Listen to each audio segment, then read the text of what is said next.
ঘটনাটা ঘটাইছে, যে ঘটনা ঘটছে তাই খালি কিন্তু আমাকে চিরন্তরাবি নিতে হইবে। সামনে আছেন, মাইয়ের বাপে আছে, মাইয়ের দাদার কাছ পাইলে আমরা সমাধানটা করতে হইবে। এতে আমার মায়ের যে খায় না, আমি যে এলাকার কাজী, বিয়েটা শুক্রবারে পড়াই গেলাম, আজ গত সোমবার, মসজিদ আছে 2 দিন, তাই 2 দিনে দেখে না তো এই বিয়ে জামাই কথাবার্তা যে মায়ের করে সপ্তাহটা কিভাবে আসাম ফেলছে, আমি তো কিছু করি নাই। আমার এইটা আমি কিছু করিও নাই। আমি মাইয়ে আসতাম না। মোটামুটি মাইয়ের পক্ষে দোষ বা মাইয়ের দোষ সেটা সহজে বলা যাবে না। তদন্ত অনুযায়ী আমরা যা চুক্তিবার্তা বা এলাকা আমরা মিলে আমিও খেয়াল করছি, আমাকে দোষ দিলেই হইবে না। আমার মাই আমি জানি আমার মাইয়ের কোনো দোষ নাই। আমিও তো হইয়া কোন তোমার মাইয়ের দোষ নাই সেটা বলছি। তুমি যদি তোমার বলে যা ভালো না পাইছো, হ্যাঁ চাইতে আমি বেশি ভালো পাইছি, তুমি তার অস্বীকার করতে পারবা। এই যে মাইয়াতে দাবিদার, এর অর্ধেকের বেশি আমি দাবিদার করতে পারি, কারণ ওই মাইয়ের টাকা দিয়ে মাইয়ের মায়ের আমি রাখছি, তুমি তো আল্লাহ দেশের বাইরে। ঘটনা হয়েছে মাইয়ের মায় আমার আগেই কই দিতে, এই মাইয়ে হেলা কইছে তোমার সাহস পায় না, মাইয়ে বাতারে ভাত খাইবে না, রাঙের বাতি বাইগুন ভাজা, এটাই মজা লাগছে, বাতার তোমা পোলা খায়, হ্যাঁ খাইবে না। এই মাইয়ের সামনে জিগাইতে পারো, তুই কি বাতারে ভাত খাবি? আমি স্বপনের ভাত খাবো, স্বপনের লাগেই যাবো, আমি হের ভাত খাবো, আমার গানের গান ফেরানের আমি কি কম দিতে চাইছি এইসব কথা?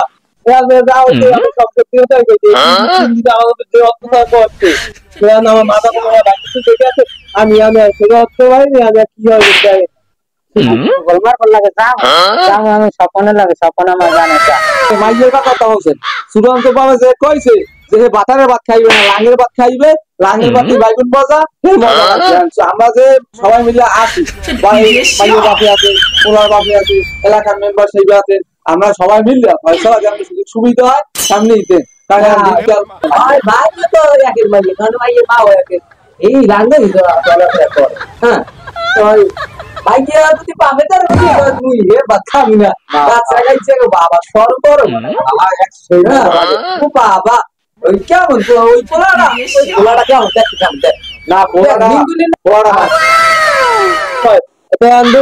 আমি কি কম দিতে চাইছি এইসব কথা?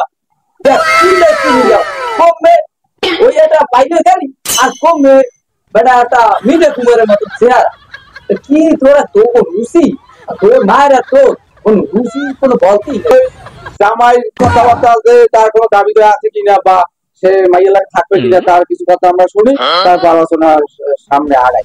আমি কি কম দিতে চাইছি এইসব কথা? আমি সব সত্যিটাই কইছি, 3 দিন আমাদের যে অত্যাচার করছে আমার মাথা কোনো দেখে আছে, আমি সেটা হতে পারিনি, আমি কি হবে জানি আড়াই সেটা চূড়ান্ত ফয়সালা একটা বা সাড়ে শিকারও দেখতেন মোটা।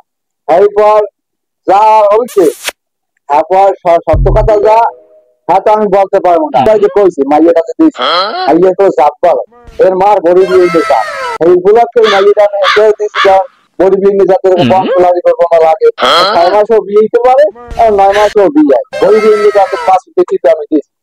আর আমার তো মানিজ্যটা রইল না, আমার বন্ধু কইছে আমার মা এটা উপযুক্ত হয়েছে, বাবাটা খোলা দাও, হ্যাঁ তোর বাবুলা আলাপ আমার বাপে কইছে চাপ দাও। পরে লাস্ট পর্যায়ে যে পোলাটা দেওয়া হয়েছে, পোলা সব মোটামুটি আছে, 22 বাড়িও আছে, তাই মা পোলা খায়, তাই মাইয়ের মা কইছে দাও।